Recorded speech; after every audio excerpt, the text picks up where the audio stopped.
dia pessoal, sejam bem-vindos a um novo episódio do podcast, do melhor podcast do mundo, entretanto. Mentira, estamos só a começar ainda, mas devemos lá chegar. Já é o melhor. Comigo está aí o Sr. Zé, diga olá, se faz Sejam favor. bem-vindos, pessoal, ao novo episódio. Como é que estão? Hoje o episódio é política, Yay! estamos no episódio 12 e é política, eu adoro política. E hoje estamos aqui acompanhados, temos mais um convidado, Sim. o grande Diogo Faria, um Não- colega nosso de faculdade. Exatamente, turma. Boa tarde a todos, o meu nome é Diogo Faria e portanto vou estar aqui neste espaço para dialogar um bocadinho sobre a temática de hoje. Exatamente. É isso mesmo. E hoje o nosso tema vai ser o futuro do país, por assim dizer. Após a pandemia, qual é que, na nossa opinião, como é óbvio, como é que o país reagiu, primeiro que tudo, e depois, eventualmente, algumas medidas que nós achamos que poderiam ser tomadas, dentro da nossa opinião. Portanto, não sei se algum de vocês quer começar por dizer alguma coisa. Eu tenho aqui as perguntas à frente, não sei se queres tu começar, Zé, se queres que comece eu. Eu acho que começa-se com as perguntas, sim, acho que pode-se começar com as perguntas. Eu vou dar uma introdução.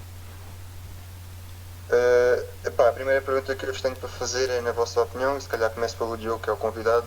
Exatamente. Na tua opinião, e depois eu também vou dar a minha, como é óbvio, como é que tu achas que o país reagiu a todo este problema da pandemia, apesar de tudo?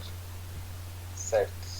É assim, no que diz respeito às pessoas, eu acho que apenas posso elogiar toda a força e toda a garra com que as pessoas encararam a pandemia, porque eu acho que acima de tudo isto foi um desafio para nós, para todos, É verdade. tanto para nós estudantes como para os trabalhadores, para todos nós.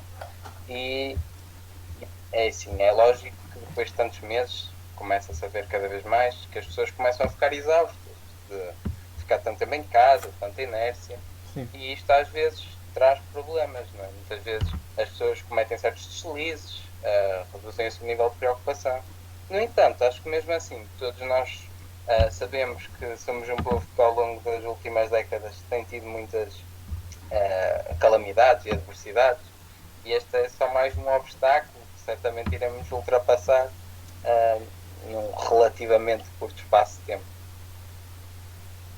Verdade. E tu, Zé, qual é que é a tua opinião? Eu, na minha opinião, eu acho que, dado o panorama geral e também pegando em exemplos que se passaram no resto do mundo, eu acho que nós não tivemos uma atuação má. Podíamos ter sido melhores, podíamos sempre ter sido melhores. Acho que essa questão coloca-se sempre, podemos sempre duvidar-nos em relação a isso. Mas dado o panorama, eu acho que não tivemos problemas, não tivemos nenhumas questões difíceis a nível de política. Tivemos sempre os dois maiores partidos portugueses sempre em conformidade durante a altura da pandemia. Isso gerou um bocado de estabilidade, dado à instabilidade toda gerada. Isso foi muito elogiado lá fora no exterior. Mas apesar disso tudo, acho que houve sempre atuações e medidas que podiam ter sido melhoradas e melhor consolidadas. Mas no panorama geral, refletindo agora sobretudo, estando agora nesta fase, assim, melhor a ver se vamos para uma segunda vaga ou não, como é que estamos a acontecer, estamos agora neste período este meio termo, pronto, agora que estamos neste mês de agosto. Eu acho que, dado o panorama geral, acho que a atuação não foi má e acho que, dado as circunstâncias todas do que aconteceu nos países lá fora, no restante da Europa também. O que é que tu achas, Pedro? Eu concordo, eu acho que apesar de tudo, acho que Portugal até teve uma resposta rápida na altura, esta situação toda, quando se começou a espalhar. E acho que comparado com muitos outros países, de facto, lá está, temos uma reação rápida. Como é óbvio, é sempre possível ser melhor, mas dentro do panorama todo, mesmo assim, acho que estivemos bem. E acho que continuamos bem. Acho que apesar de haver esse estigma de poderá existir uma segunda vaga, acho que apesar de tudo, acho que o país está a manter forte. E sinceramente eu não acredito muito, pelo menos no nosso país, que haja assim uma segunda vaga tão grande como se poderá prever. É uma questão de esperar. Mas agora até já se está a começar a falar mais na vacina e tudo mais, portanto. Eu acho que Sim, vai. e as pessoas já têm tido mais cuidados, as pessoas já se habituaram um bocado a esta vida, de ter de usar máscara, ter de usar álcool gel, por isso eu acho que havendo uma segunda vaga não haverá de ser tão grave como a primeira. Eu vou ser um bocado mais negativista. Eu acho que temos de ter cuidado e acho que temos de aprender com os países lá fora. Por exemplo, a Alemanha já começa a ter novos casos e novos focos de reacendimento Em Espanha a situação está complicada e acho que a Inglaterra também a situação está a começar a voltar a um vato pico de infectados. Eu acho que Portugal tem de ter atenção e atuar com antecedência e a necessária cautela, lá está. Eu prevejo que que o Pedro estava a falar, já se fala muito de uma segunda de uma vacina. Temos aquela história da Rússia, que nós não sabemos se ainda é bem ou não verdade. Toda a comunidade científica está com o pé atrás. Mas apesar disso tudo, estima-se, mesmo com essa vacina da Rússia, só para final de dezembro, início do próximo ano, em que poderá estar em circulação. Portanto, até lá ainda vai ser complicado. E eu acho que, por exemplo, eu prevejo que se nós possa haver a situação em que está-se a acontecer em Espanha, que poderemos ser obrigatório a imposição do uso de máscaras. Eu acho que essa situação poderá acontecer devido à situação e devido ao receio e à cautela que devemos ter em conta. Isso já está a acontecer, acho que é na Madeira, né? Acho que sim, acho que a Madeira... Eles impuseram o uso de máscara mesmo na rua como obrigatório. Mas eu acho que isso não acho que isso foi inconstitucional até. Acho que até isso gerou algum problema de... Não, isso foi na quarentena obrigatória, isso foi na situação. Isso já estava... Isso foi quando a Madeira impôs quarentena obrigatória, que foi diferente do resto do país, e isso foi um bocado inconstitucional, mas pronto. Em relação à vacina, se formos a ver bem, normalmente dizem que uma vacina é mais ou menos um ano. E se formos a ver bem, aquilo que surgiu na China por volta de novembro e dezembro, também já não há de faltar muito. Como é óbvio, poderá demorar mais a que a vacina seja feita, né?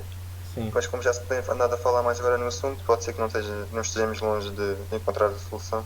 Temos de ir com... E há vários países que estão a tentar fazer a vacina, vários laboratórios, várias universidades e estabelecimentos de ensino, por isso, de ensino e de pesquisa neste caso. Por isso eu acho que, havendo esta pluralidade de laboratórios interessados numa cura, há de ser mais rápido do que o desenvolvimento de outras vacinas do passado. Esperemos que sim, esperemos que esse esforço coletivo consiga pôr-se para um bem comum e não para uma rivalidade escuras de qual país melhor do que o outro. Estamos um bocado a assistir ainda. Epá, eu acho que nós acabamos por responder à minha segunda pergunta, que era como é que achamos que o país está. Eu acho que, apesar de tudo, acho que estamos a reagir bem, acho que as pessoas em si estão, já como o Diogo disse, já estão cientes daquilo que realmente temos de fazer, que é andar protegidos, com máscaras, gel atrás de gel. Portanto, agora, uma pergunta que também tenho para fazer é quanto tempo é que acham que o país vai demorar a voltar ao normal, entre aspas, porque eu acho que normalidade vai ser um termo um bocado estranho de usar daqui para a frente, mas pronto. Antes de dar a palavra ao Diogo, só dizer que eu acredito que acho que o termo de normalidade, como atualmente nós conhecíamos, já não existe. Acho que agora vamos ter um novo normal e uma aparente normalidade, porque a normalidade que estávamos acostumados já não vai acontecer. Não vai acontecer tão cedo, ao menos. Vai demorar muito, muito tempo para termos o que nós tínhamos anteriormente. Portanto, eu acho que agora vamos estar um novo normal. Era o que eu estava a dizer. O que é que tu achas, Diogo? É assim, eu não sou analista financeiro e não tenho grande formação na área de economia, por isso, pelo menos falando economicamente, é sempre um bocadinho arriscado tentar estimar o tempo necessário para a reposição da normalidade. Isto em termos económicos. Sim. No entanto, lá está. Eu penso que, como o Zé disse, o vírus está para ficar. O vírus ainda vai ficar aqui durante algum tempo e, portanto, a normalidade que nós conhecíamos não vai ser a mesma normalidade que nós vamos ter já depois da vacina, porque, apesar de tudo, temos muitos países no globo que ainda estão em desenvolvimento, muitos países onde não vai ser fácil distribuir vacinas, não vai ser fácil imunizar as pessoas e, portanto, vai acontecer que, ainda assim, o normal que nós podemos vir a ter não vai ser o normal a qual nós estávamos habituados. Exatamente. Os casos, por exemplo, não sei se estavas a falar mais ou menos de, por exemplo, casos como a Índia ou o Brasil, que aparecem nas tabelas como uns dos países com mais foco de infectados, onde vai ser mais complicado, quando se tiver cura, conseguir-se administrar com eficiência e eficácia. Uma coisa que nós também não nos podemos esquecer é que Portugal, apesar de tudo, é um país pequeno, comparado com, por exemplo, o Brasil é um país enorme. Né? Sim, claro. E em muitas zonas, infelizmente, não tem as condições que Portugal tem. Portanto, apesar de tudo... Sim, então se falarmos em países como a Índia, há um grande déficit no que diz respeito a condições de saneamento básico, condições de acesso à saúde. Exatamente. E portanto lá está, eles vão ter um desafio muito maior do que nós. Vão ter não só o desafio de aguentar a economia, de aguentar as pessoas, mas também de reforçar as condições que até agora não estavam a ser cumpridas. E portanto eu acho que Portugal, apesar de tudo, estando no coração da União Europeia, ainda vai ser dos países a recuperar mais rápido. No entanto, temos de ter em atenção que vivemos numa sociedade global, numa sociedade que estamos sempre em cooperação, estamos sempre em viagens, e portanto este vírus ainda vai dar muito que falar nos próximos meses. Exatamente. Meses ou anos, infelizmente. Sim. Veremos se Portugal consegue ter uma recuperação rápida, como tu dizes, Diogo. Esperemos bem que sim. Verdade. E para isso acontecer, medidas precisam de ser tomadas, não é? Exatamente. Eu acho que, na minha opinião, precisam ser tomadas grandes medidas. Queres tu fazer a pergunta ou faço eu, Zé? Podes ser tu. Queres que faça eu? Sim, o orador de hoje é quem é que tem a bola para fazer as perguntas. Claro. Epá, pronto, quais é que são as medidas ou iniciativas para conseguir fazer face a este problema por parte do Estado e quais é que deveriam ser as apostas no país? Não sei qual é que vocês querem começar. Posso ser eu, não tenho problema nenhum em dizer isso. Eu acho que, na minha modesta opinião, eu acho que o plano atualmente desenhado por António Costa e Silva, quem não sabe, é aquele que o Primeiro-Ministro o Primeiro-Ministro delegou para, de certa forma, gerir os fundos europeus para conseguir aplicar em melhores áreas, para conseguir que Portugal tenha um melhor investimento. Pronto, apesar de Portugal o atual governo ser um dos governos com mais secretários e mais ministros, mas pronto, é necessário contratar mais uma pessoa para ver se dá uma ajudinha. A parte feito, eu acho que é necessário aplicarmos, temos uma grande e forte aposta a atrairmos empresas, porque eu acho que nesta situação de pandemia, eu acho que se nós conseguíssemos buscar ajudas e a iniciativa privada, eu acho que Portugal... E como é que vamos buscar a iniciativa privada? Como é que conseguimos que grandes empresas se queiram fixar em Portugal para nós conseguirmos gerar mais emprego, mais mão de obra qualificada, mais poder de compra por parte das famílias com esse dinheiro, com esse emprego? Eu acho que nós só conseguimos baixando a carga fiscal. Portugal ainda continua a ser um dos países da União Europeia que tem ainda uma enorme carga fiscal. E acho que uma das soluções para isso acontecer e para conseguirmos atrair mais pessoas é uma diminuição da carga fiscal. Portugal tem de se igualar a outros países na União Europeia, como o caso da Irlanda e da Dinamarca. O que é que esses países como a Irlanda e a Dinamarca têm? A Irlanda e a Dinamarca têm impostos sobre as grandes empresas muito baixos. Para quê? Para com que essas grandes empresas consigam se fixarem nesses países, que sejam atrativos para essas empresas fixarem e assim apostarem na mão de obra irlandesa ou dinamarquesa. E eu acho que era isso o caminho que Portugal devia seguir e um caminho que Portugal devia apostar. Outra coisa, fala-se muito que daqui a um ano, em 2021, Portugal vai voltar outra vez em grande com o turismo e com a indústria hoteleira. Algumas pessoas dizem. Eu sou de uma opinião totalmente contra. Falar do turismo. Então eu adianto já um bocado, não falando muito. Eu acho que para o turismo voltar ao normal e voltar a crescer como estávamos acostumados a níveis anteriores à pandemia, eu acho que vai demorar em cerca de torno entre 4 ou 5 anos. Porque o turismo representava para aí 20% da riqueza do país. Eu acho que tão cedo não vamos ter esse dinheiro do turismo, essa aposta do turismo. Eu acho que Portugal vai ter de reinventar, reformular-se para que conseguir fazer face a estas situações que nós estávamos habituados a ter a almofada do turismo, a almofada da indústria hoteleira, da restauração, que agora nós não vamos ter. Mas agora acho que já falei um bocado, acho que agora vamos dar espaço ao nosso convidado para dar a sua opinião acerca de quais são as iniciativas e quais são as propostas que Portugal devia adotar para conseguir fazer face a este problema. Certíssimo.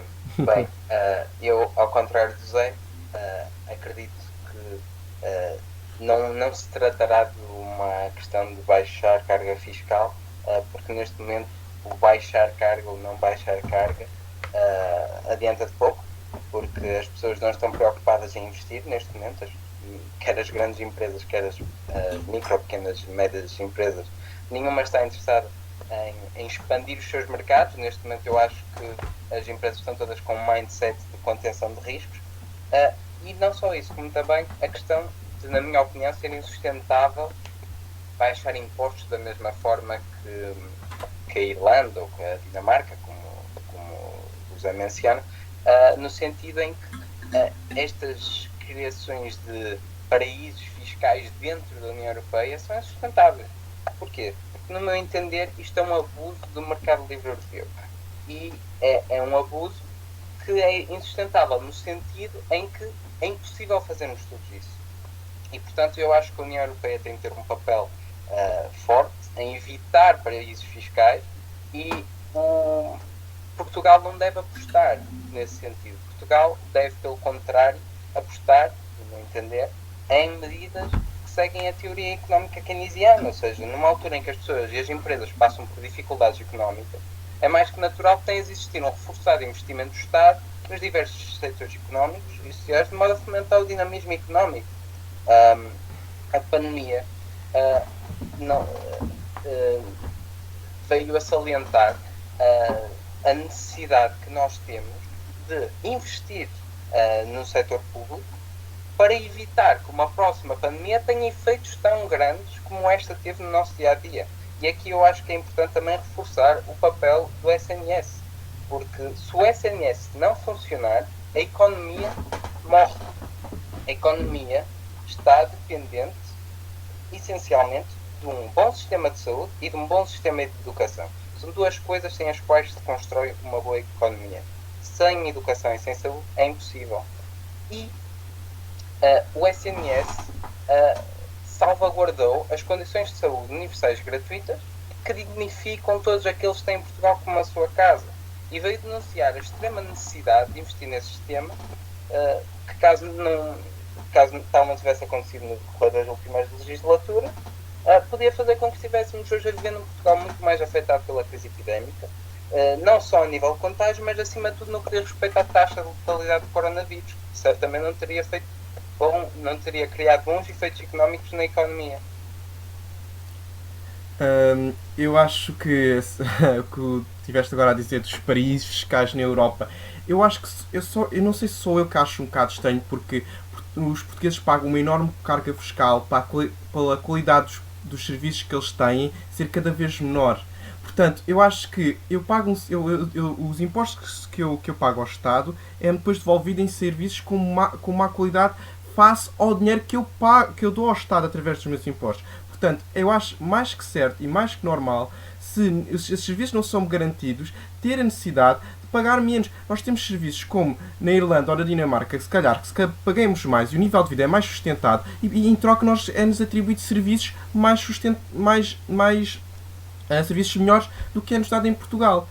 Eu concordo com o Diogo quando ele diz que o aspecto que o Serviço Nacional de Saúde é muito importante. Sim, o Serviço Nacional de Saúde é um dado fundamental, um dado adquirido e foi fundamental para esta altura de pandemia.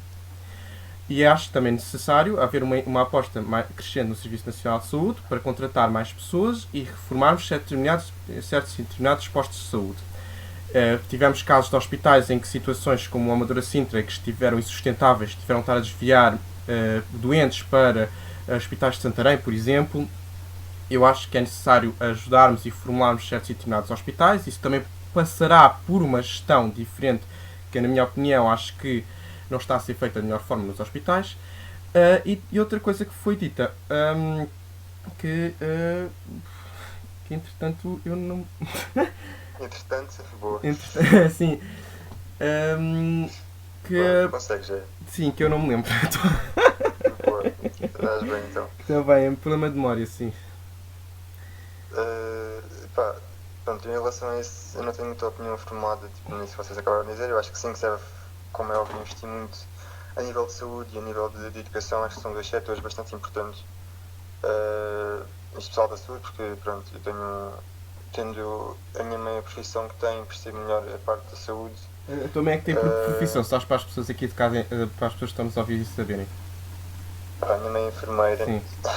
Não sei se ela vai gostar de que esteja assim a divulgar, mas mãe, eu adoro-te. Portanto, já.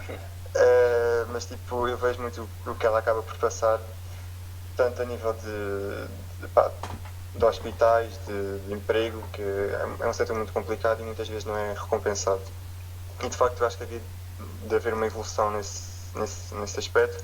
A nível de educação também, apesar de eu não estar tanto dentro do assunto, como é óbvio, mas são dois setores que de facto, que quanto melhor estejam, melhor será.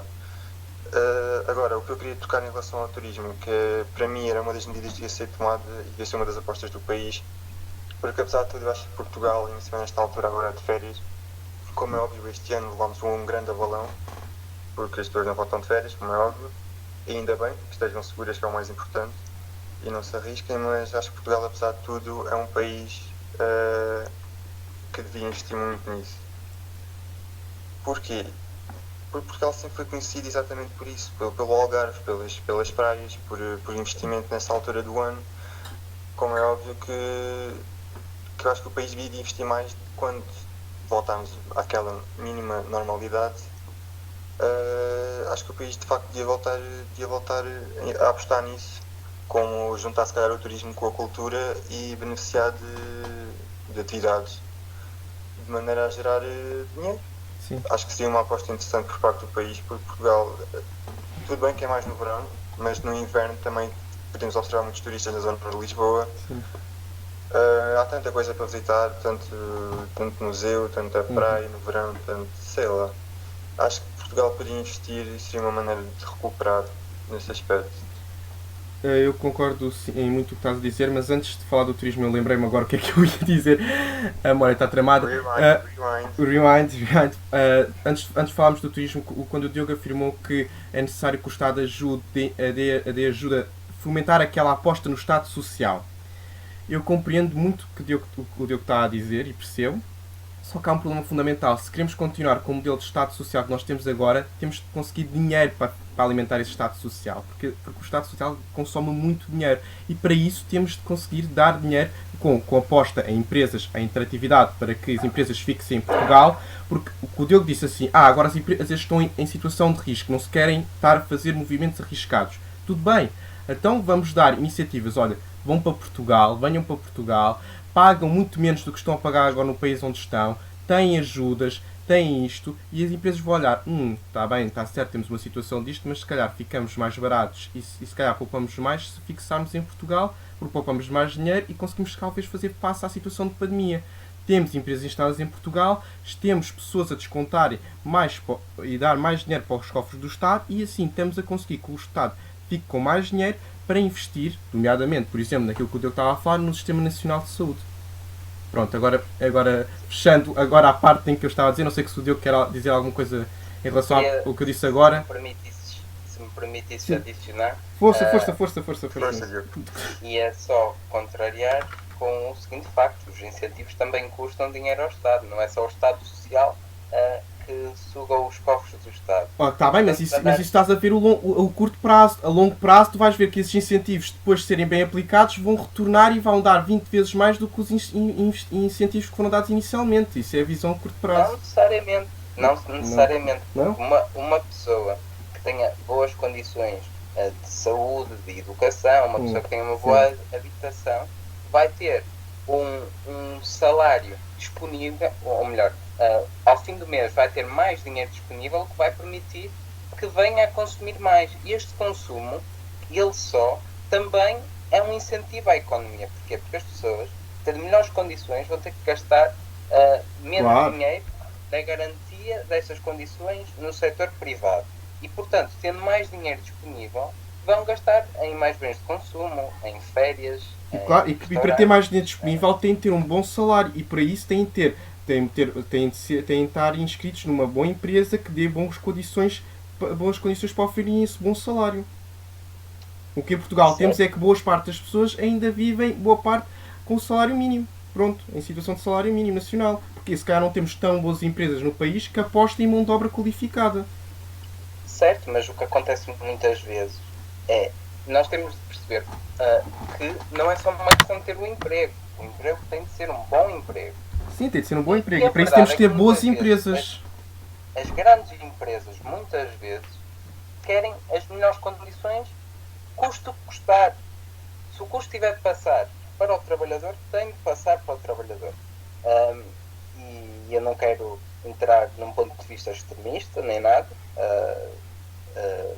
Eu sigo pelos valores ideológicos do socialismo democrático. Portanto, eu acho que as empresas, nós devemos fazer o máximo sim, mas sem sacrificar o trabalhador. E um dos incentivos que muitas vezes é utilizado para incentivar empresas estrangeiras é a redução do salário mínimo. E eu não vejo como é que a redução de um salário mínimo pode ser benéfico para as pessoas. Isto aconteceu e não foi assim há muito tempo. Eu lembro-me, não sei exatamente o ano, sei que foi na legislatura de, se não me engano, 2011 a 2015 que tal aconteceu.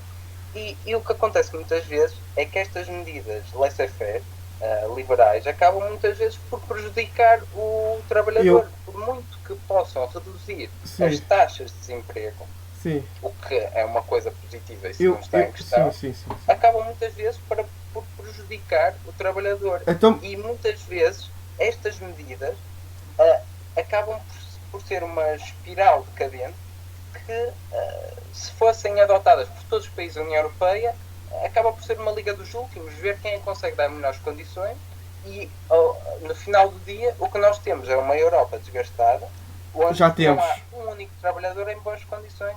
Já temos uma Europa desgastada hoje em dia, e acho que ele estava a dizer, eu prefiro ver uma taxa de desemprego baixa e pessoas em empresas a conseguirem nem que seja um bocado acima do que o salário mínimo nacional. Prefiro ver essas pessoas a trabalharem. Eu prefiro ver essas pessoas e não estarem na segurança social. Eu prefiro ver uma taxa de desemprego baixa. Isso quer dizer que estamos a conseguir que as pessoas tenham um emprego. Agora, é discutível. Será que esse emprego é digno comparadamente com se estivessem paradas? Não, como é óbvio que se calhar uma pessoa que não tivesse um emprego desgastante preferia estar num fundo de desemprego e receber dinheiro do Estado. Mas então para isso a segurança social vai abaixo, se optarmos por essa lógica. Não, tem de haver. Nós temos sim, não de apostar em empresas fracas, mas temos de apostar em empresas que apostem no trabalhador, que deem condições para ele progredir na empresa e que deem bom salário na empresa. E para isso temos de apostar que essas empresas se fixem em Portugal e temos de ter atenção a essas empresas físicas só. Temos de apostar em que Googles e Microsofts que estão instaladas em outro país olhem para Portugal com outros olhos, como um país com boa atratividade, que façam pontos para outros países, como o Brasil, ou como Angola, ou como outros países na África, e que se queiram fixar e que apostem no trabalhador português. Para tirarmos os desempregados que estão infelizmente, na segurança social e a viver de subsídios. Eu concordo contigo quando dizes que é necessário atrair as grandes empresas. Eu até me lembro, não foi há coisa de muito tempo, em que se falou em trazer a fábrica da Tesla para Portugal. Eu acho que isso era uma coisa extraordinária. Então temos o exemplo da temos o exemplo da Alta Europa, onde se faz propaganda política. Então temos um grande exemplo de uma grande central que produz carros para toda a Europa, que está a empregar centenas de trabalhadores, e assim consegue com esses trabalhadores consigam ter um bom salário e consigam ter uma situação boa economicamente. A Alta Europa, nós temos de ter mais altas Europas em Europa. Esses trabalhadores estão em condições dignas e cada vez ficam em condições mais dignas, porque ao longo dos últimos 5 anos tem-se feito muito no sentido de melhorar as condições do trabalhador, que é uma coisa extremamente importante, porque o trabalhador bem remunerado é um trabalhador com moral e é um trabalhador que produz mais. Claro. Por isso é um dado adquirido das empresas fazer com que os trabalhadores sejam felizes, sejam concretizados e com isso produzam mais. Claro, por isso eu acho que é função do Estado garantir que as empresas não caiam na tentação de olhar ao curto prazo, não caiam na tentação de dar salários ridiculamente indignos, só para obter um lucro no final do mês maior, porque isso é uma bomba relógio. É uma bomba relógio que no fim só prejudica a empresa. Sim, mas também temos de olhar com a situação da empresa. Se estamos a falar de uma micro-média empresa, a situação de lucro e situação é uma situação muito complicada, Diogo. Até agora estivemos a falar de grandes empresas. Sim. no sentido de micro, pequenas e médias empresas, A situação aí a acredito que situação o é Estado já outra. deve ter um papel mais ativo em as auxiliar e em garantir que as pessoas, os Dando, trabalhadores dando, possam deixar de ser dando apoio a trabalhadores essas, assalariados e dessa- possam investir eles mesmos. dando apoio a essas empresas, por exemplo, uma redução no custo da eletricidade ou assim, se calhar também, ou o pagamento da água também, por exemplo, uma redução para ajudar com que essa empresa ao início se consiga crescer mais, né? Há várias ajudas que podem Sim, ser sim. dadas. Sim, sim, Aliás, sim, sim, sim. foi aprovado desde o início ah, desde o, desde o início da pandemia, um conjunto de medidas que visavam precisamente isso, apoiar as médias Sim, micro, pequenas e médias empresas. tivemos o caso do layoff simplificado, tivemos o caso do layoff, que foi uma iniciativa que teve sucesso, tanto que e foi uma grande ajuda para muitas empresas para enfrentar esta situação de pandemia. É pena que o layoff a sócios gerentes tenha muito demorado a chegar, mas pronto, lá conseguiu ver a luz do dia, infelizmente. Mas sim, foi um instrumento que teve o seu sucesso e que muitas empresas necessitavam disso e era fundamental.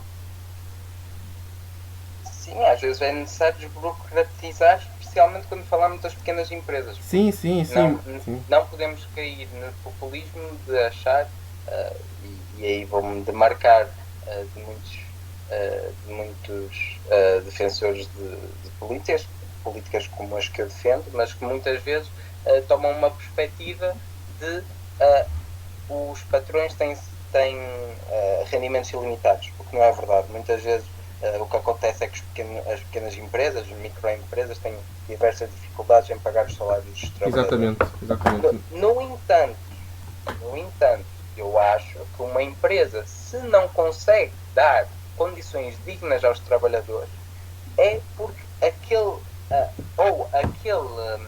ou está direcionado a um nicho de mercado e que não se justifica existir aquele negócio, ou caso seja abrangente, não há simplesmente procura necessária para aquele estabelecimento sobreviver. Por isso, eu acho que o Estado tem de pôr as duas coisas numa balança, olhar muito bem para o que está em causa e determinar justifica-se dar apoio ou não se justifica dar apoio. E no caso das grandes empresas, o que acontece muitas vezes é que não se justifica. Não se justifica? Em que sentido? Especialmente quando estão sediadas em offshores, que é o caso de muitas, e felizmente louvo a iniciativa que foi aprovada de bloquear os apoios às empresas sediadas em offshores. Sim, isso é uma iniciativa, sim, uma questão problemática, mas eu não acredito que, por exemplo, países de bandeira como a Irlanda e a Dinamarca sejam bem considerados offshores. Se quisermos mesmo ir a uma offshore, podemos ir aqui um bocadinho à Madeira e temos ali umas offshoresitas, por exemplo. Essa é uma situação também que podemos estar a ver. Mas pronto. Voltando à questão do Pedro, agora, depois desta parte. Boas, pessoal, como é que é? Voltando à questão do Pedro. Eu tinha de buscar as pipocas e tal para acompanhar aqui a vossa discussão. Isto é uma troca de ideias democraticamente Sei, entre duas pessoas com visões diferentes. Respeito pela pluralidade. Mas assim, chama-se um bom de uma democracia e chama-se pessoas com visões diferentes do mesmo problema, apresentarem visões diferentes e modos diferentes de combater. Eu acho que quando há mais do que uma visão para fazer face ao mesmo problema é sempre bom. O debate de opiniões e de ideias é o que faz uma democracia crescer. O que o Pedro estava a dizer em relação ao turismo foi muito aquilo que eu disse em relação ao turismo, que eu acho que vai demorar muito tempo para nós voltarmos a ter o nível de turismo que nós estamos a ter. Atualmente nós temos países que nos colocam na lista negra, pronto, fazendo face à expressão que é utilizada, que impõem quarentena obrigatória às pessoas que voltam ao seu país de origem vindos de Portugal. Temos o caso em que certos países fazem certos corredores, por exemplo, só na região do Algarve, pessoas que saíram da região do Algarve e voltam para os seus países de origem não impõem quarentena obrigatória. E na Madeira, por exemplo, a maior parte dos países não impõem quarentena obrigatória devido ao seu baixo número, pronto. É um dado positivo. Eu acho que nós devíamos apostar nos sítios em Portugal onde nós não temos quase nenhum foco de contágio, ou muito pouco, e apostarmos lá fora, tendo força com os nossos Ministérios dos Negócios Estrangeiros a outros países, para nós conseguirmos que eles olhem com outros olhos para certas regiões do país e digam que, muito bem, nesta zona podemos fazer um corredor para que as pessoas que saiam dessas zonas não sejam a quarentena obrigatória, para que isso forma a que haja mais turismo. Exatamente. Ouvimos muito. E concordo a 100% contigo. Eu acho que a diplomacia é extremamente Eu acho importante que. para Exatamente. garantir que o turismo português sobrevive. Eu acho que a nossa democracia, eu acho que a nossa diplomacia e o nosso Ministro dos Negócios Estrangeiros, Augusto Santos Silva, têm um forte papel nesta medida, em que têm de ser fortes no confronto com outros países para conseguirem que olhem com outros olhos para Portugal e que olhem e que consigam separar as águas e que, por exemplo, imponham quarentena obrigatória a pessoas que saiam da área de Lisboa e Val do Tejo, mas, por exemplo, pessoas que saem da área do Algarve ou às zonas da Madeira que não imponham a quarentena obrigatória. Tivemos o caso do Braço de Ferro que tem dado com o Reino Unido, em que é complicada essa situação toda, mas esperemos que outros países não estejam com esse problema e que tenhamos atenção, porque, querendo ou não, apesar do turismo como nós conhecíamos vai demorar a pôr-se nos níveis normais que nós estamos habituados. É sempre necessário o turismo é sempre bem-vindo, porque é aquele motor económico que faz, é muito importante, porque muitos hotéis e muitas empresas de hotelaria e da área da restauração estão a passar também muitas dificuldades, a recorrer àquilo que eu já disse anteriormente, ao layoff, e infelizmente a despedir pessoal, porque não têm condições mesmo, infelizmente. É muito difícil conseguir manter o mesmo staff num hotel tanto parado, ou só 20% a funcionar corretamente, por exemplo, ter 20% das suas camas ocupadas. Portanto, é muito complicada a situação e eu acho que, ao fim e ao cabo, nós devemos... Eu acho que também é uma perspectiva de nós olharmos bem, porque nós, Portugal, ao longo destes últimos tempos, estávamos sempre muito ligados à imagem do turismo forte.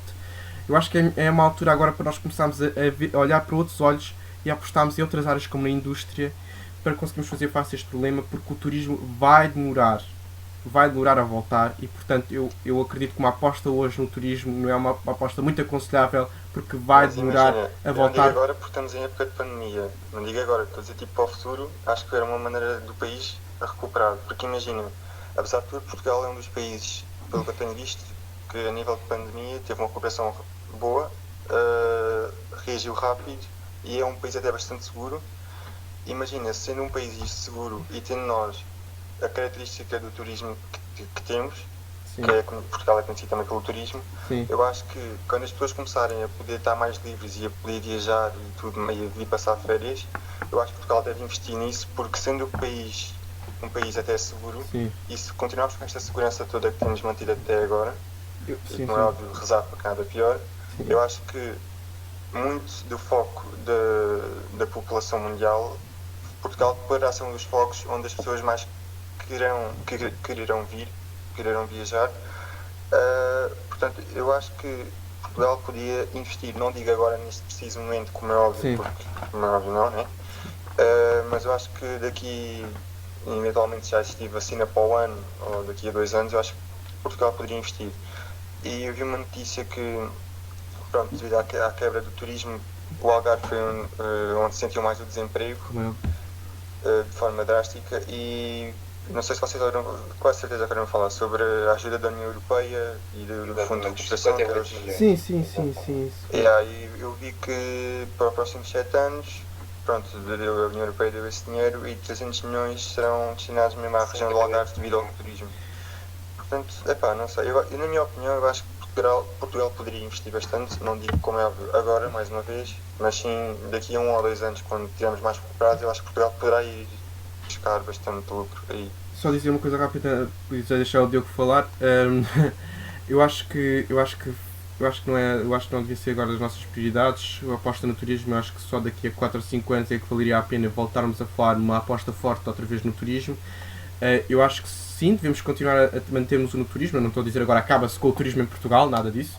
Mas imagina, 4, 5 anos não digo, mas 7 anos para aí é mais ou menos o... Eu disse 4 ou 5 anos, mais ou menos. Sim, mas por exemplo, 7 é normalmente... A gente estudou aquela parte da economia portanto, estamos em época de crise, temos não sei quantos anos, depois recuperamos e tudo mais. Sim, exato. Normalmente a época de crise é mais ou menos entre 7 a 10 anos. E tipo, se tu metes logo 5 em turismo, tipo sem turismo, Já viste o prejuízo que Eu estás não a ter? estou a falar de 5 sem turismo, estou a falar em aposta de turismo. Exatamente, eu acabei de Também, dizer não é que vai nós dar não ao devemos mesmo. apostar no turismo, não deve ser das nossas prioridades agora nacionais apostarmos no turismo. Claro que devíamos sempre ter consideração ao turismo e valorizarmos, por exemplo, o turismo de interior, que agora está a ser muito falado também. Mas eu acho que atualmente devemos apostar em outras coisas. E agora vou dar a palavra ao Diogo, para ele conseguir dar a sua opinião em relação a este tema do turismo também. Certo. Eu acho que é importante investir no turismo. Lá está. Nós não devemos abandonar aqueles que, em épocas de grande crescimento económico, decidiram investir no turismo. Ou seja, eu acho que o Estado tem de continuar a ajudar. Agora, claro, se não fará sentido tentar atrair novos investimentos na área do turismo. Não fará sentido trazer mais hotéis, mais atrações turísticas. Isso, penso eu, e penso que concordarão comigo no que diz respeito a isso, não fará sentido atrair investimentos nesse sentido. No entanto, eu acho que da mesma forma que não podemos abandonar aqueles que, noutras alturas, investiram cá na área do turismo. E, portanto, eu acho que nós não nos devemos estar completamente fechados ao turismo. Devemos, sim, manter-nos com cautela e com as devidas precauções abertos ao turismo, mas, claro, a nossa prioridade, eu penso, neste momento, será mais pela indústria, pelas exportações, porque é um setor que, apesar de tudo, nós aqui no norte de Portugal temos um núcleo têxtil muito elevado, e eu sinto que seria uma boa aposta investir na têxtil. Outra das apostas que eu acho que seria importante é a aposta na tecnologia. Porque a tecnologia tem e teve no decorrer desta pandemia uma enorme importância. Claro que sim. Neste momento estamos a fazer esta reunião por meios informáticos. Nós recorremos diariamente à tecnologia para obter notícias, para poder aceder a entretenimento, mas não só nestas áreas, como também nas áreas do trabalho, nas áreas da educação. Ou seja, os alunos dependiam da tecnologia para ter aulas com os seus professores.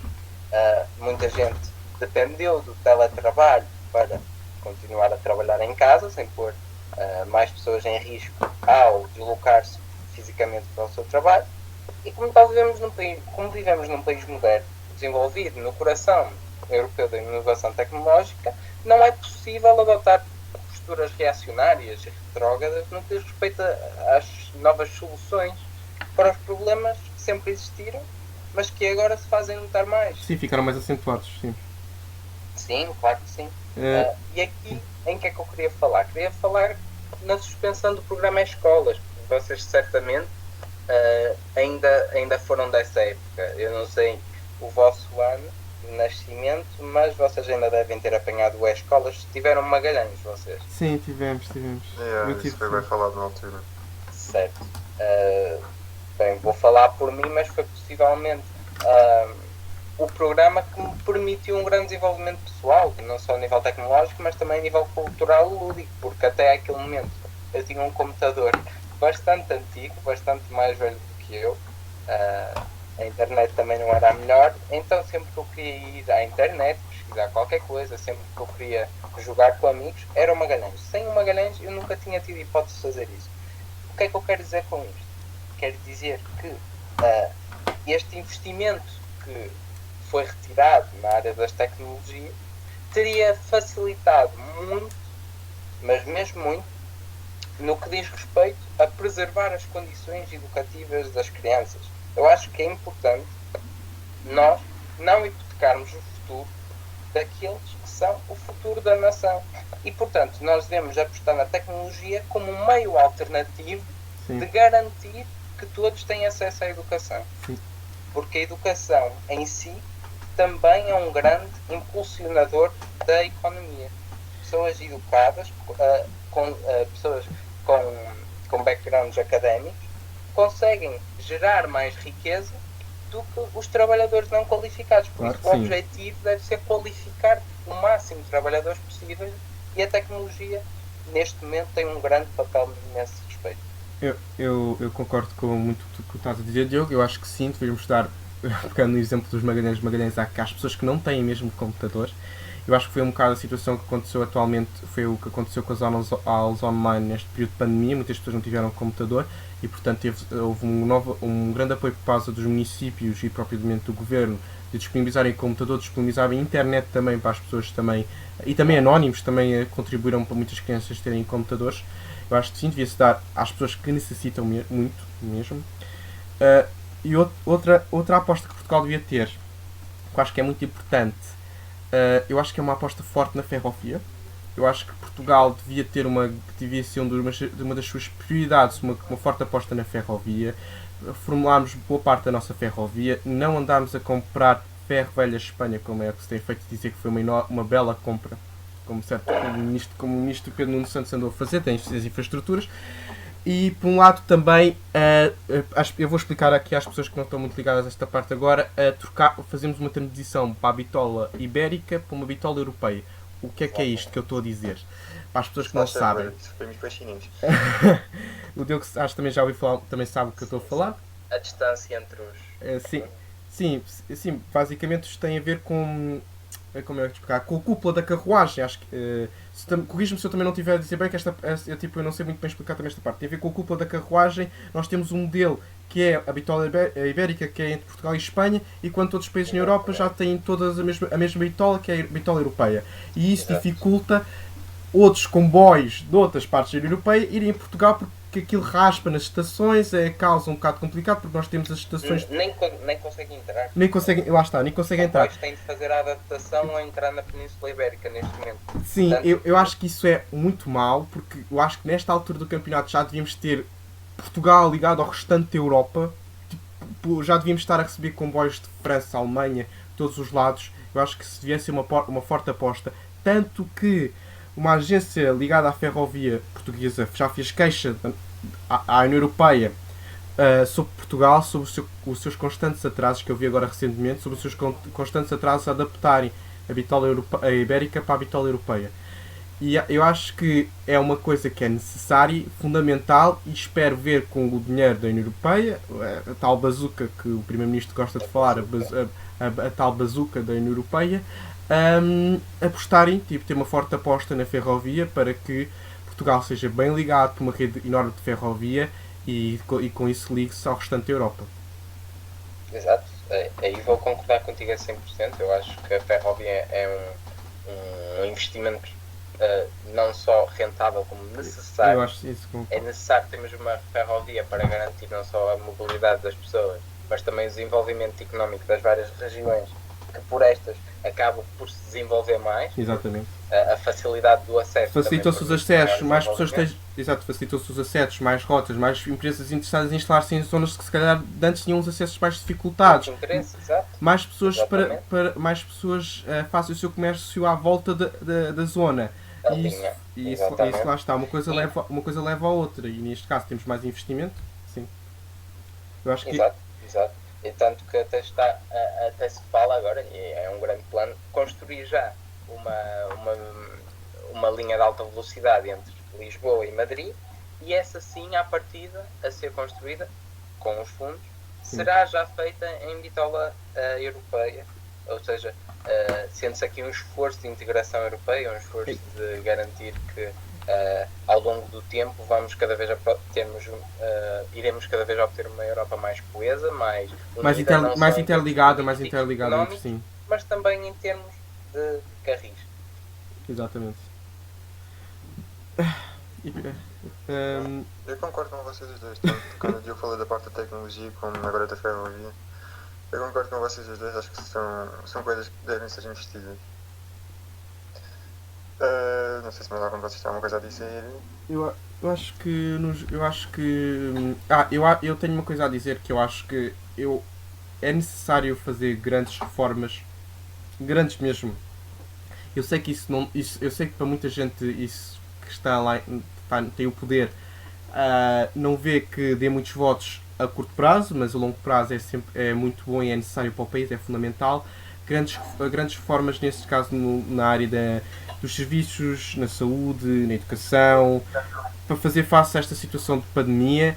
Eu acho que sem estas reformas estruturais que o país precisa e anseia já há algum tempo, depois depois da recuperação da crise económica de 2009-2010 que nós tivemos, e por finais de 2015 era necessário, e pelo início de 2015 era necessário termos, que eu acho que é necessário e fundamental nós termos para conseguir fazer face a esta pandemia. Eu acho que se nós não pensarmos em grande e nós não pensarmos com olhos de ver e o que é que dá dinheiro, o que é que dá forma de conseguir que o nosso país cresça, nós podemos mais cedo ou mais tarde, infelizmente, voltarmos a falar de ajuda económica externa e voltarmos a pedir ajuda económica. Porque se nós não tivermos essa ambição, nós não tivermos esse empenho, nós não fizermos as coisas certas que o país necessita e anseia, eu acho que poderíamos voltar a falar de ajuda económica externa e voltarmos a falar do fantasma que aconteceu do FMI ou do Banco Central Europeu por falta de que Portugal não soube aplicar bem o seu dinheiro, os dinheiros vindos da Europa. E eu espero mesmo, agora, independentemente de quem está no governo ou quem não está no governo, que isso não aconteça, porque seria péssimo para o país, e que saibam aplicar como deve ser e que tenham em mente que o que muitas vezes dá ganhos eleitorais a curto prazo pode não ser o que o país anseia e necessita fundamentalmente a longo prazo. Eu acho que é esta reflexão que eu quero deixar fazer, e não sei se o Diogo concorda ou não com o que eu estou aqui a tagarelar. Sim, eu acho que o país precisa de reformas, mas no que diz respeito à ajuda externa, eu acho que tem sido feito muito nesse sentido, tanto que ao longo da anterior legislatura tivemos os déficits económicos mais baixos da história da democracia e, portanto, à custa dos piores serviços da história, à custa de piores serviços péssimos. Sentido. Sim. E já estamos a fazer coisas nesse sentido. E portanto eu acho que é uma questão de continuar o trabalho, continuar a boa governação que na minha opinião tem sido feita e acima de tudo sido melhor, mas pronto. Na minha opinião certamente haverá partes da população que concordarão, outras partes que não concordarão. Penso que neste momento a maioria partilhará da minha opinião, mas há sempre espaço para discussão. Mas lá está, é isso. Pronto. Sim, eu acho Eu não sei se vocês viram, só um pequeno à parte, que o Sim. Governo aprovou um programa para estabilizar a economia e a sociedade até o final do ano. Acho que saiu agora em junho, que eu estive a fazer, quando andei a pesquisar também sobre o tema. Sim. Eu não sei se vocês viram isso ou não, mas aquilo está bem detalhado. Eu, como eu não li aquilo tudo, até estava a pensar deixar depois no link na descrição para quem quiser ler. Que tem lá algumas coisas sobre o que é que realmente se quer fazer, não é? Vamos lá ver.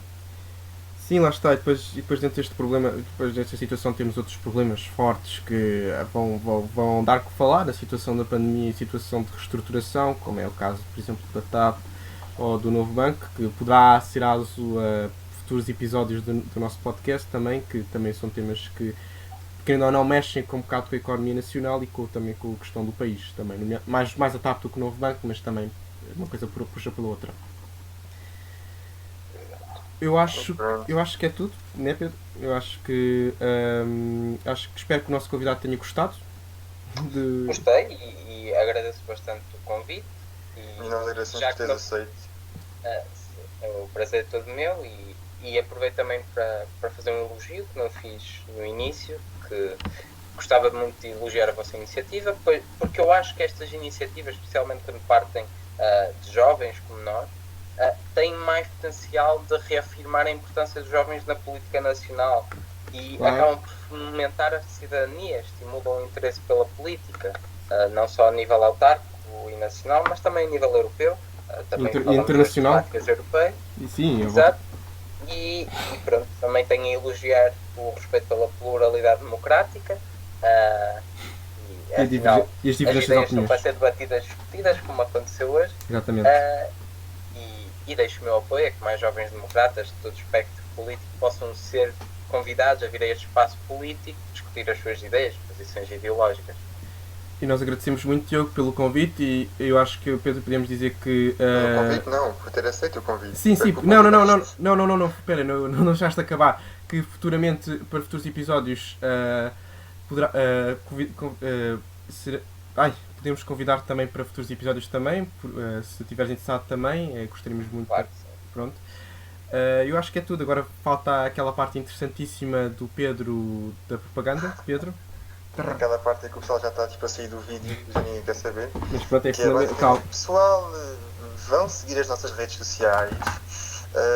Quem está a ver no YouTube está tudo na descrição, ou seja, está lá o Spotify, o Anchor para quem quiser, e como é óbvio o Instagram. Para quem está a ouvir no Spotify, pá, pesquise podcast entretantos, pelo menos no Insta deve de aparecer logo, e no YouTube também em princípio. Vão lá seguir, nós agora com as férias vamos tentar, nós andamos a apontar isto há não sei quanto tempo, mas a gente promete que vai tentar ativar aquilo mais, pedir mais a vossa opinião, que também queremos saber. Diogo, não sei se queres que a gente partilhe aí alguma coisa tua, se quiseres estás à vontade agora para partilhar. Sim.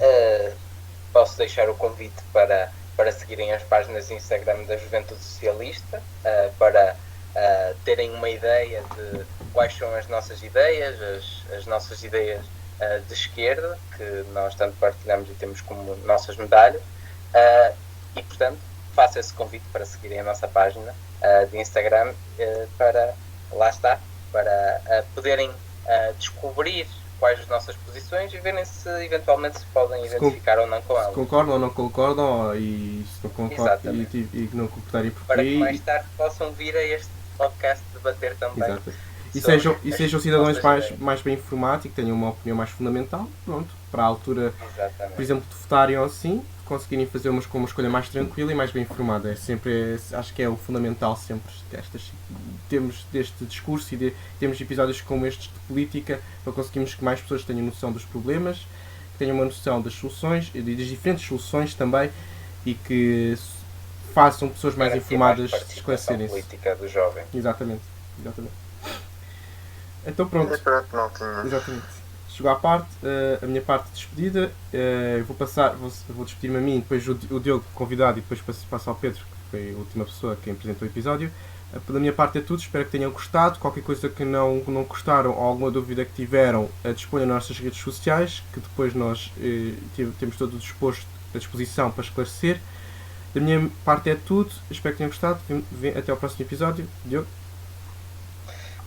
Despeço-me da mesma forma, agradeço muito terem ouvido este podcast até ao fim, se foi o caso, e pronto, partilho da mesma opinião que o Zé. Qualquer dúvida é uma questão de pesquisarem sobre a Juventude Socialista, para terem uma ideia do que foi falado hoje e das nossas medalhas, e pronto, é isso, e obrigado por terem ouvido.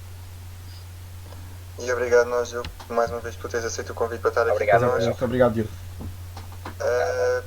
E pronto, fiquem atentos ao próximo episódio, que será dia a dia. Zé, não me deixes enganar. Não é de entretenimento. É dia a dia. É dia a dia, ok. Tá bom. E pronto, fiquem atentos ao próximo, subscrevam, partilhem, metam gosto, comentem e vemo-nos no próximo, maltinha. Fiquem bem. Grande abraço a todos. Tchau.